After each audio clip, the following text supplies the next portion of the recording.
الصلاة خير من النوم. اعوذ باللہ من الشیطان الرجیم. بسم اللہ الرحمن الرحیم.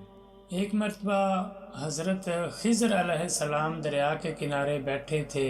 اتنے میں کسی سائل نے آ کر ان سے سوال کیا کہ میں آپ سے اللہ کے واسطے سوال کرتا ہوں، مجھے عنایت فرمائیے. یہ سن کر حضرت خضر علیہ السلام پر بے ہوشی طاری ہو گئی، اور بے ہوشی طاری ہونے کے بعد جب کچھ ان کو ہوش آیا تو فرمانے لگے، بھائی میں تو صرف اپنی جان اور ذات کا مالک ہوں.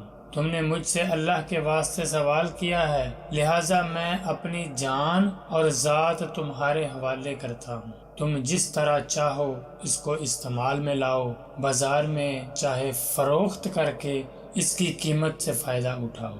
چنانچہ سائل ان کو بازار لے گیا اور ایک شخص سحمہ بن ارکم کے ہاتھ ان کو فروخت کر دیا. یعنی حضرت خضر علیہ السلام کو سحمہ بن ارکم کے ہاتھ فروخت کر دیا. یہ خریدار سحمہ بن ارکم حضرت خضر علیہ السلام کو اپنے گھر لے گیا، اور اس کے گھر کی پشت پر پچھلی طرف اس کا ایک باغ تھا. چنانچہ سحمہ نے حضرت خضر علیہ السلام کو ایک کدال دے کر کہا کہ اس سامنے والے پہاڑ جو 3 مربع میل رقبہ میں واقع تھا، وہاں سے مٹی کاٹ کاٹ کر باغ میں ڈالتے رہے. اور یہ حکم دے کر سحمہ اپنی کسی ضرورت سے کہیں چلا گیا، اور حضرت خضر علیہ السلام اس پہاڑ سے مٹی کاٹ کاٹ کر باغ میں ڈالنے لگے. جب سحمہ واپس آیا تو اس نے گھر والوں سے دریافت کیا، تم نے غلام کو کھانا بھی کھلایا ہے یا نہیں کھلایا؟ تو گھر والوں نے جواب دیا کہ ہمیں معلوم نہیں کہ غلام کہاں ہے. یہ سن کر جب سحمہ خود کھانا لے کر باغ میں آیا تو اس نے دیکھا کہ وہ غلام یعنی حضرت خضر علیہ السلام تمام پہاڑ کی مٹی کاٹ کاٹ کر ڈال چکے تھے، اور اپنے کام سے فارغ ہو کر اپنے مولا حقیقی کی عبادت میں مصروف تھے. یہ دیکھ کر سحمہ کو بڑا تعجب ہوا، اور اس نے دریافت کیا کہ یہ تو بتائیے کہ آپ کون ہیں؟ تو اس کی بات سن کر حضرت خضر علیہ السلام پر کچھ بے ہوشی سی طاری ہو گئی، اور پھر افاقہ ہونے پر حضرت خضر علیہ السلام نے فرمایا کہ بھائی میں خضر ہوں. جب اس آدمی نے یہ بات سنی، جب سحمہ نے حضرت خضر علیہ السلام کے منہ سے یہ بات سنی کہ میں خضر ہوں، تو اس کے ہوش اڑ گئے، اور اپنے آپ سے کہنے لگا کہ تو نے یہ کیا کیا؟ ان کو غلام بنا کر ایسے کام پر لگایا، یہ تو انتہائی گستاخی ہوئی. پھر ہوش آنے پر سحمہ نے توبہ کی اور پروردگار سے عذر خواہی کے ساتھ حضرت خضر علیہ السلام کو آزاد کر دیا، اور جناب باری میں عرض کیا، اللہ سبحانہ و تعالی کی بارگاہ میں عرض کیا کہ یا رب العالمین مجھ سے اس کا مواخذہ نہ فرمائیے، کیونکہ میں ان کو نہیں جانتا تھا.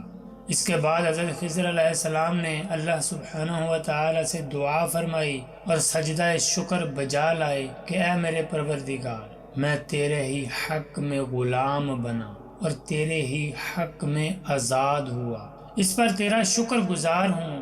اس کے بعد واپسی کی اجازت لے کر جب دریا پر واپس آئے تو دیکھا کہ ایک شخص کھڑا دعا مانگ رہا ہے کہ اے میرے پروردگار، اے میرے رب، حضرت خضر علیہ السلام کو غلامی سے رہائی عطا فرما دے اور ان کی توبہ قبول فرما لے.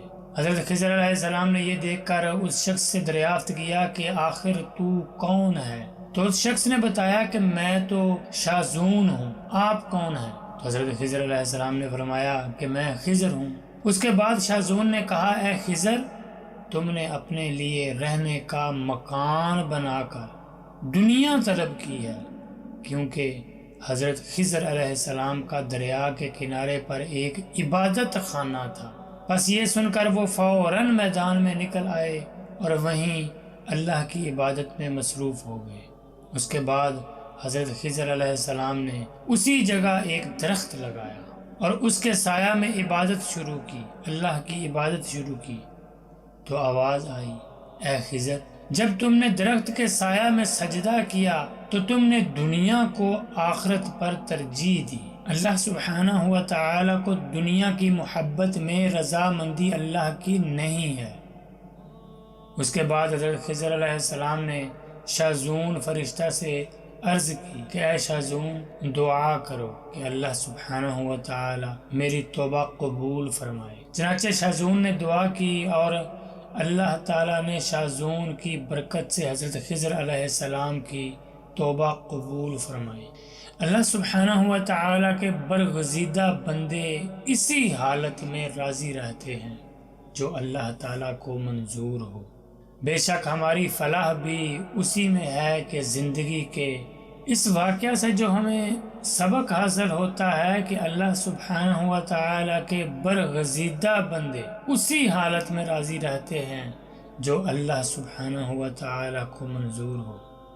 بے شک ہماری فلاح بھی اسی میں ہے کہ زندگی کے ہر موڑ پر آنے والے ہر پیچ و خم میں ہم راضی برضا رہیں، اللہ سبحانہ و تعالیٰ کی چاہت کو سامنے رکھ کر زندگی گزاریں۔ اللہ سبحانہ و تعالیٰ سے دعا ہے کہ اللہ تعالیٰ ہمیں اس واقعہ سے سبق حاصل کر کے نیک بننے کی توفیق عطا فرمائے۔ آمین ثم آمین یا رب العالمین۔ السلام علیکم ورحمۃ اللہ وبرکاتہ۔